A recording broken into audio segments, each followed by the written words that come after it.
પેટલાદ તાલુકાના વિશ્રોલી ગામે ₹1.75 કરોડના ખર્ચે નવનિર્મિત પ્રાથમિક શાળાના 13 વર્ગખંડનું લોકાર્પણ કરતા નાણાં રાજ્યમંત્રી કમલેશ પટેલ.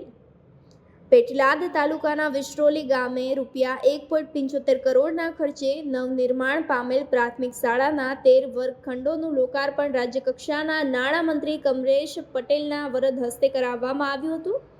કમલેશ પટેલે જણાવ્યું હતું કે રાજ્ય સરકાર વિદ્યાર્થીઓના સર્વાંગીણ વિકાસ માટે કટિબદ્ધ છે. રાજ્ય સરકાર દ્વારા પ્રાથમિક શાળાઓ ખાતે ખૂટતા વર્ગખંડો બનાવવા માટે પૂરતા પ્રમાણમાં જરૂરી નાણાકીય ફંડ બનાવવામાં આવે છે.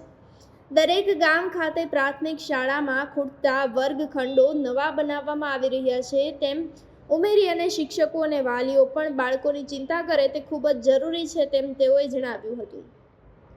મંત્રીએ વિકસિત ભારતના સ્વપ્નને સાકાર કરવા માટે આજનું યુવાધન શ્રેષ્ઠ શિક્ષણ મેળવીને યોગ્ય બનશે તેમ પણ જણાવ્યું હતું. તો મંત્રીએ પ્રાથમિક શાળાના 300 ઉપરાંત વિદ્યાર્થીઓને આધુનિક સુવિધાયુક્ત સ્માર્ટ ક્લાસરૂમ, કોમ્પ્યુટર લેબ સહિતની પ્રાથમિક શાળા ખૂબ જ ઉપયોગી બની રહેશે તેમ પણ જણાવ્યું હતું.